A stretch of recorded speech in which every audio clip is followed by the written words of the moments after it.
What's up, guys? Mad Rambles, episode 30. I said, as always, my keys to improve on are coming up with an idea, more enthusiasm, video professionalism, being can you see me? Is it decent lighting? Am I moving about? Etc. etc. Going into detail when talking about certain topics, so not just breezing over them, and just being very vague and not really providing any value rather than going deep, understanding a proper, getting into why so and so is important and how to do it, etc. Then a video plan and be more seated and less off-putting by my movements. So this is episode 30 and today's video idea is the result of skill stacking. As always, this is something I try and apply in my life. I try keeping on. Every single day I keep trying to acquire new skills to try to get better and better and better in whatever area it is I'm interested in. And what we're going to cover is why it's important, why is it necessary to seek and acquire new skills, where to start, and what to expect. So, why is it important? Why is it necessary to seek and acquire new skills? When you look at all successful people, let's say use Alex or Mosey for one, alright? The man has a plethora of skills that he can just bring out at a whim. You know, in business, he's good at marketing, he's good at sales, he's good at everything just from structuring a business on the back end to the front end. He can convert. He knows how to build funnels, all these little intricate bits, but he stacked these skills over time. He never started with them. There was a point in time where he knew nothing, but he's acquired it. You look at people like Andrew Tate. Love him or hate him, the man's made a fucking ton of money, so there's some respect there. And he's gained a massive following online, and there's got to be some respect there. And that's through stacking skills, his ability to speak, dictate his ideas. Not just dictate them, but dictate them in a way that you can understand and they evoke emotions within you. That's something that only a high-level speaker could do. And he is a high-level speaker, regardless of what people like about him. It's a fucking fact. And he's learned that, he's stacked those skills. And then obviously he's got his business skills as well. You know, even from simple, as a child, day-to-day things we do in life, we try to stack skills almost without thinking about it, without knowing it. You know? When you're a kid, you try to learn to swim. That's because you want to have the ability to swim, not because you think you're going to use it every day, because, oh shit, what happens if there is a day that you do need it? You have that skill to bring out.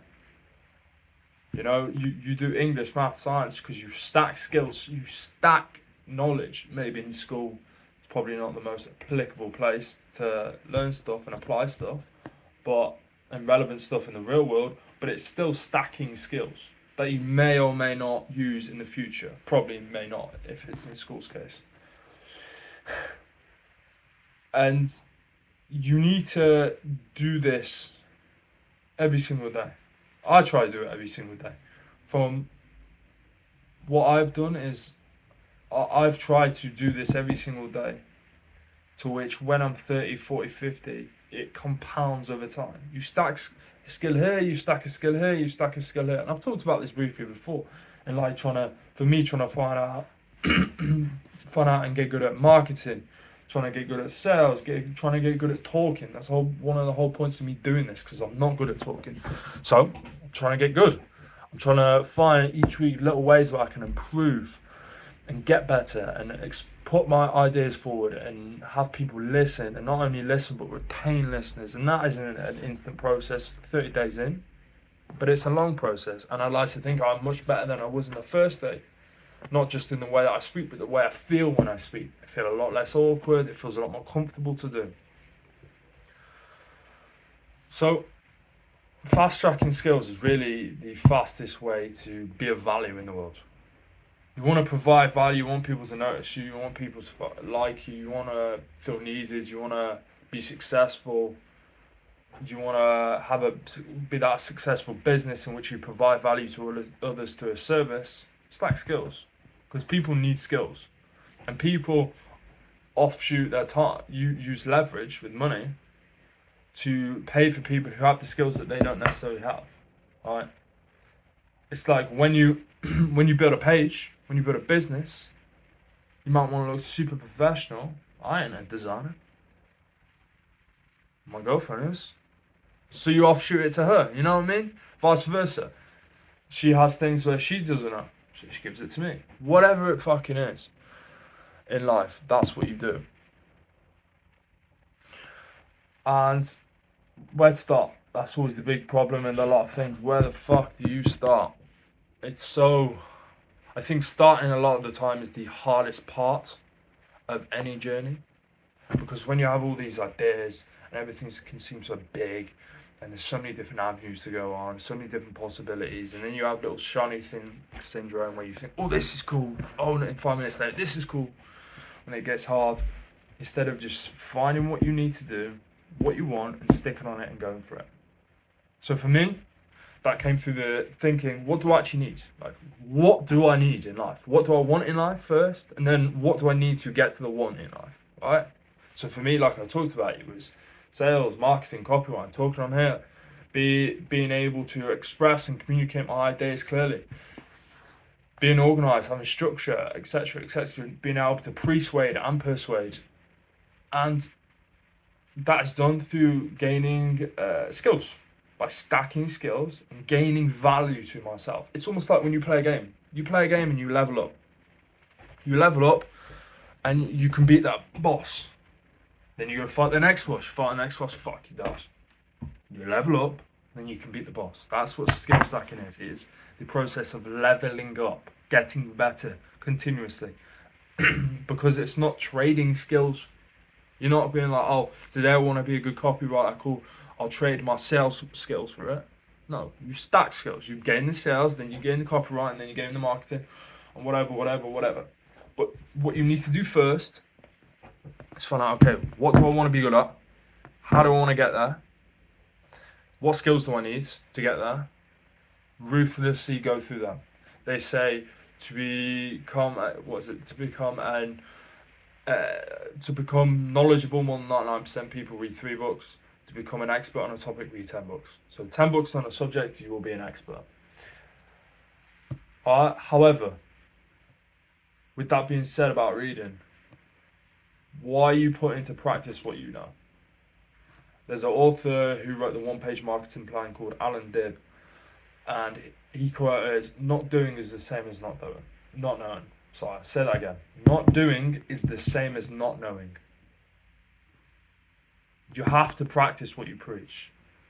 You have to do what you learn. That's the only way you're actually going to understand it better, and not understand how it fits in the real world. In school, we're so often taught to learn this, learn that, learn this, learn that, but not necessarily do it. Right? There's no emphasis on doing it, practicing it, and then let alone practice it in the real world, which is crucial. Because not only will you learn more about it and gain more information and value and be better at that skill, you'll become more comfortable with doing it.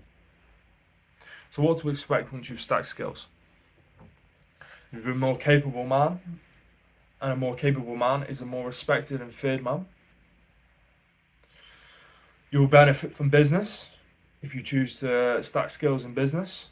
You may benefit from life if you choose to stack skills in life. But also you may benefit from business if you choose to stack skills in life, and vice versa. Talking, for example. If you want to get good at sales, you may learn how to speak better, or write better. The things that I've talked about earlier, better. And that way, you're better in your real life, or your out of business life. And as we get older, it's important to just keep stacking skills. To keep stacking skills and keep applying them so that we gain more and more experience. Why are older people so revered as being wise? It's because they've learned things, or they're presumed to have learned things. They're presumed to have learned things and applied said things. That is why they're respected.